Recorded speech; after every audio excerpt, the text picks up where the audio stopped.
with a legacy of excellence and a vision for nurturing future leaders. Bayes University is in a league of its own. We're all about our people, processes, and technology. Bayes is one of the highly rated universities in Nigeria in terms of product quality standards. We don't just produce graduates, but groom people into employers of labor. And it has made us understand that learning is all about three things. We learn, we unlearn, and we relearn.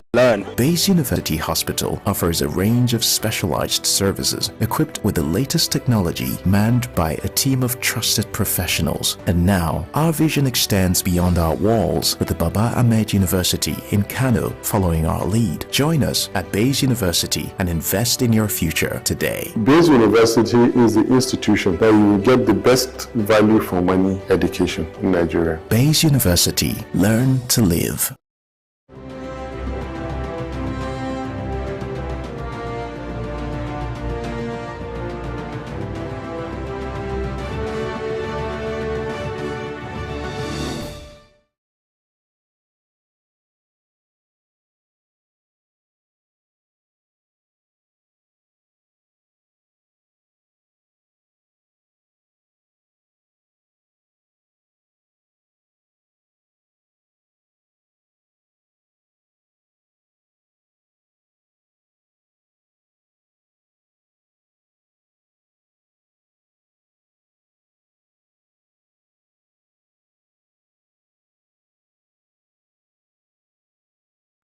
On Global TV News Express, President Tinubu meets with governors, ministers over minimum wage economy. Federal government rolls out 1 trillion naira palliative massive construction project. Lagos State government to convert General Hospital to eye center. On the foreign scene, United Kingdom exits recession with stronger than expected growth. And in sports, 2 Spanish referees dismissed from Euro 2024. Hello and welcome to all our viewers in Nigeria and around the world to News Express on Global Television. We're coming to you live from the nation's capital, Abuja. I am Queen Agaba. President Bola Tinubu has met with governors of the 36 states of the Federation and ministers over the new minimum wage demand by organized labor and other economic martyrs. The meeting, chaired by Vice President Kashim Shettima prior to the arrival of Tinubu, comes about 48 hours after the Federal Executive Council stepped down the memo on the new minimum wage for the president to consult with the governors and organized private sector. The governors, under the aegis of the Nigeria Governors Forum, met in Abuja on Wednesday to deliberate on the minimum wage for workers. Some Nigerians have expressed concern over the announcement of 155 billion naira allocation for the purchase and sale of assorted foodstuff, which is to be distributed through state governors. In an interview with correspondent Michael Ladike, they pointed out that it might not achieve the desired results, citing past instances of similar initiatives. President Bola Tinubu at Thursday National Executive Council meeting also approved uplift grant for 100,000 families, sued for the cooperation of state governors in ensuring effective implementation of the initiative. Nigerians are, however, appealing to state governors to allow the benefit flow across the board without political interference. Giving money to the state governors, the money may not reach the farmers that produces food. So I see that as a misrepresentation. If you give money to the governor will use the money the other way around. The money will not reach the farmers. I could remember some time ago, the same governors were giving money. During COVID-19, all the money given to governors never get to the right channel. So it's just so unfortunate. Putting money in the hands of the state governors is like putting a goat into the mouth of a tiger. So I believe they should go to the president should work with a Bureau of Statistics and where they collate data and get to know the poorest of the poor. Go to the register or a social register. Then from there they can do unconditional transfer of funds to them. While emphasizing the urgency of boosting food production, the president noted that the Sokoto-Badagry Highway is a pivotal project as a state within this axis form the food belt of the nation. and with Badagry being an important artery for food export. Edikan Michael reporting for Global TV News. President of the Senate, Godswill Akpabio, has disclosed plans by the National Assembly to establish an ultra-modern medical center for senators, members of the House of Representatives, and staffers of the Federal Parliament. Akpabio, who has made the disclosure in his address to welcome his colleagues from the Eid al-Kabir holidays, noted that the planned hospital would be constructed in such a way that it would be accessible to all lawmakers and staffers of the National Assembly for their health challenges. Lagos State Commissioner for Health, Akin Abayomi, says the state government will designate one of its general hospitals as a center for ophthalmic specialty to improve care of patients with eye conditions. Abayomi said this during the 4th Annual General Meeting and Scientific Conference of the African Retina Society in Lagos. Professor Abayomi noted that the center would provide world-class diagnostic, medical, surgical, and ophthalmic services in Lagos and Nigeria. The Nigerian Military High Command says its troops have neutralized 2,245 combatants, arrested 3,682 terrorists, and rescued 1,993 kidnapped hostages in the second quarter of 2024. Director of Defense Media Operations, Major General Edward Buba, disclosed this in his quarterly briefing with defense correspondents in Abuja. Kike Lomo-Okere has details. Troops of Operation Adinkai in the northeast neutralized over 800 terrorists, arrested over 900 suspects, and rescued more than 500 kidnapped hostages, while a total of over 400 Boko Haram terrorist combatants and their families surrendered. Director of Defense Media Operations, Major General Edward Buba, further stated that Operation Safe Haven and Wild Stroke in the northeast neutralized more than 200 violent extremists between April and June 2024. Posture of troops secured the release of several of the kidnapped hostages and has significantly curtailed the activities of terrorists and violent extremists operating in the area. During the second quarter of the year, troops of Operation Wild Stroke neutralized 138 terrorists, arrested 377 suspects, and rescued 204 kidnapped hostages. It says the troops of Operation Delta Safe during the period under review also neutralized 14 violent extremists and arrested more than 400 persons involved in crude oil theft. In the southeast region, the director says the troops of Operation Udoka neutralized over 100 terrorists, arrested over 300 suspects, and rescued over 100 kidnapped hostages. The troops of Operation Delta Safe maintained the momentum against the activities of crude oil theft during the second quarter of the year 2024. The troops continue to fight and destroy illegal refining sites, as well as arrest the perpetrators of oil theft. The troops of Operation Udoka neutralized 180 terrorists and violent extremists. The Military High Command reiterated its commitment to keep up with the fighting spirit and maintain the stamina in the front lines. Kike Lomo-Okere, Global Television News. The federal government has inaugurated a ministerial task force on illegal private charter operations and related matters in the aviation industry.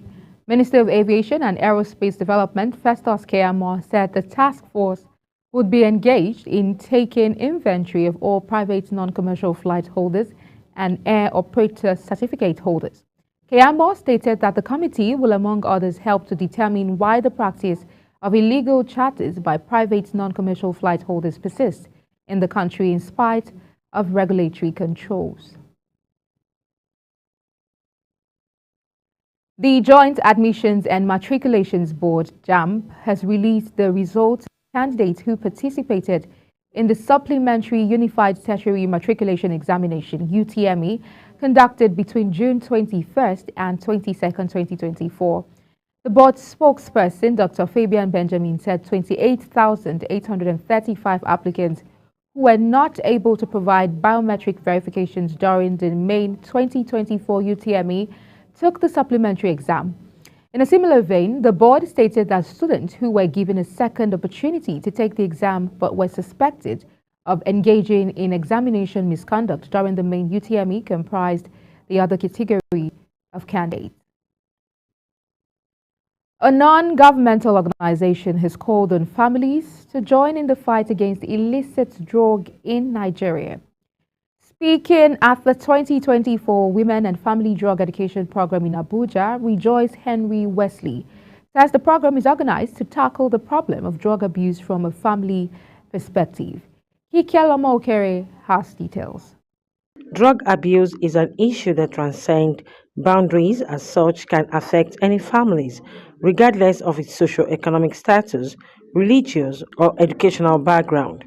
The convener of the event, Rejoice Henry Wesley, emphasized the crucial role the family can play in preventing drug abuse, adding that the event is aimed to raise awareness about the danger and substance abuse among the young people. Education reduces the drug abuse, substance abuse by 50%. My advice to the women is for them to stay close to their children, look out for the signs, be their children's friends so that they don't go out there to make friends with people who are into substance abuse. And for the family, for mothers to also enlighten the children and let them know the dangers of abuse of drugs. Stakeholders at the event says the event is also aimed at addressing critical issues of drug and substance abuse through education and policy advocacy. And the reason is that drug abuse is taking over in our society and more women are involved in this. And this is affecting families negatively. With this program, Grace Thomas is bringing in more information from different facilitators and people who have experienced this before to enable family members of these people using drugs or even people who intend to go into it, for them to know the effect and also for the family members to know what to do. Any family that is not properly addressed, there will be issues. And so we need, with what they are doing now, at least we have been able to tell the families the things they are supposed to do, the coping strategies that they need to use in case there's any issue, and the way they should talk to their children. The Women and Family Drug Education Program embodies a strong commitment to fostering drug-free families and communities. Kikeloma Okere, Global Television News.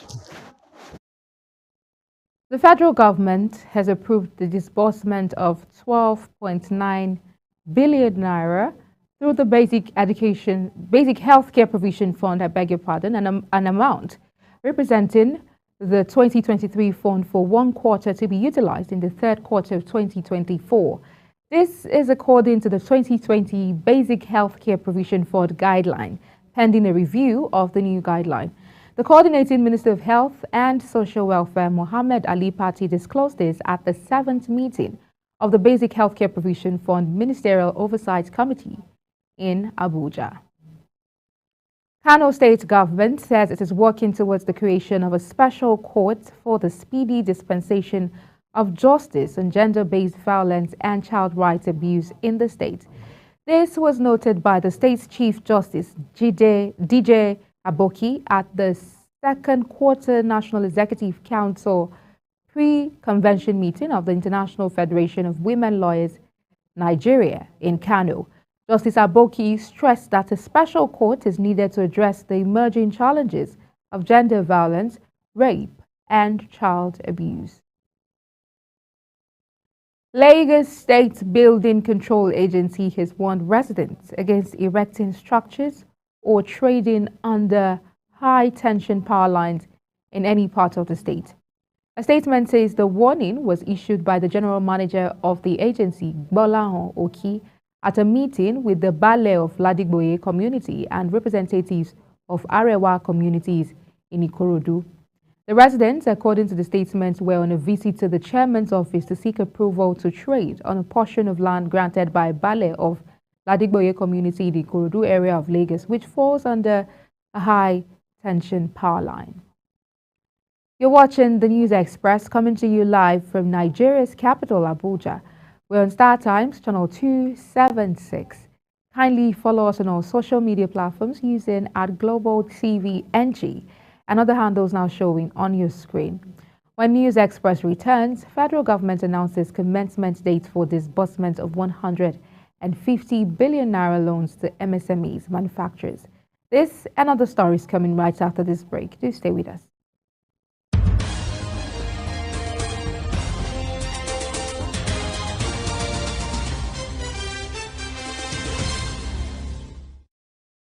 Are you ready to be entertained like never before?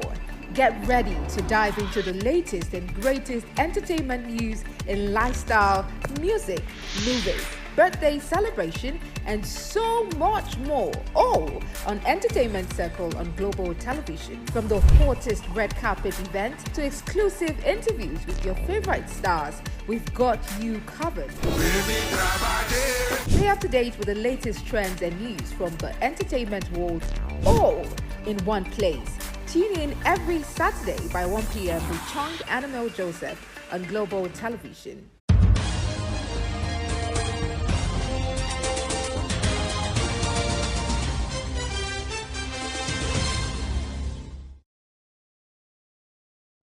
Many thanks for staying with us. This is Global Television bringing you live broadcast of the News Express. On the foreign scene, official data has showed that the UK economy's recovery from recession was stronger than previously thought in the first quarter, partly lifting embattled Prime Minister Rishi Sunak before next week's election. Office for National Statistics says gross domestic product expanded by 0.7% in the first 3 months of this year, upgrading the prior estimate to 0.6% expansion and beating market expectations for no change. The surprise news comes as Sunak's Conservatives are trailing far behind the main opposition Labour Party led by Keir Starmer ahead of nationwide polls next Thursday.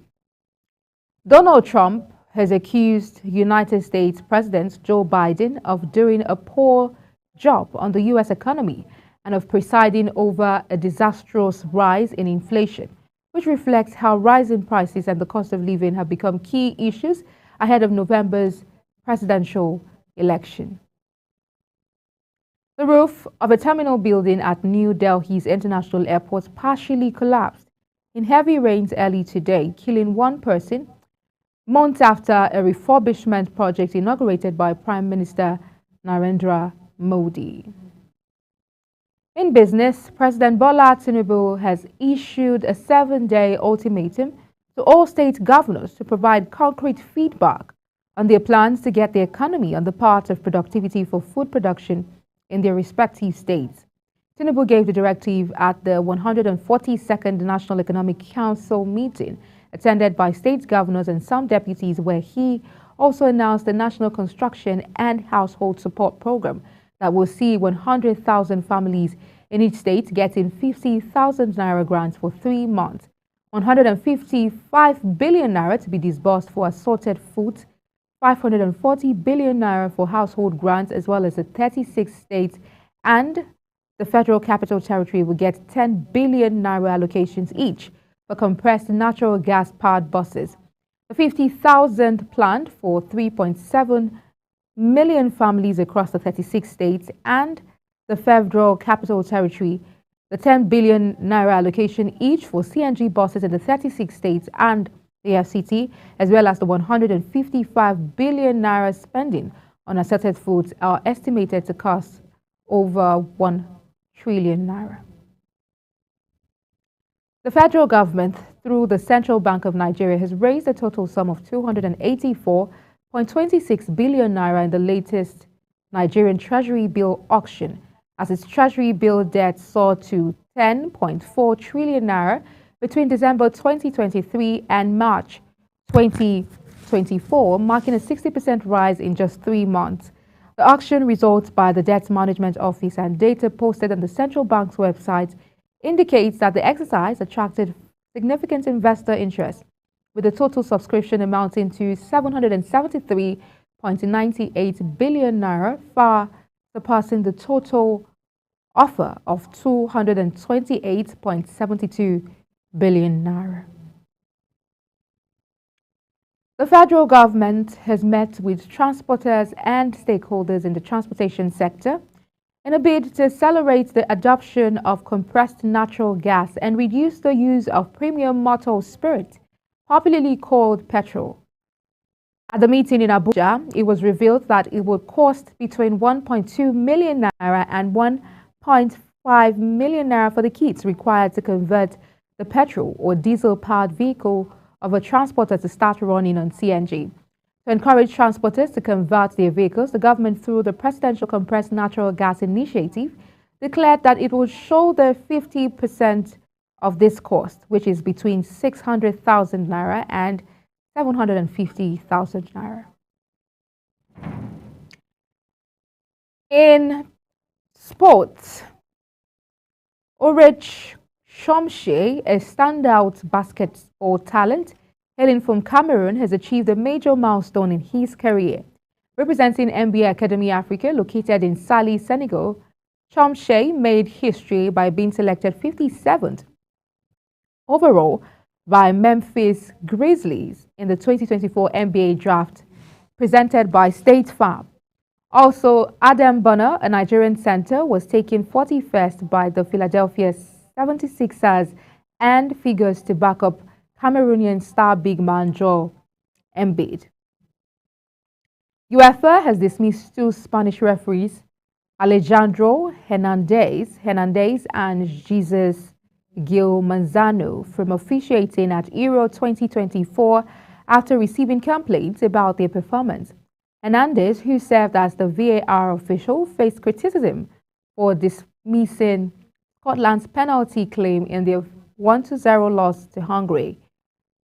Manzano was under fire for his error during France's 1-0 victory over Austria, alongside the 2 referees, the assistants Diego Barbero Sevilla and Angel Navado have also been sent home. To end the Global TV News Express, let's take a look at some of our top stories. President Tinubu has met with governors and ministers over minimum wage and the economy. The federal government has rolled out 1 trillion naira palliative fund with massive construction projects.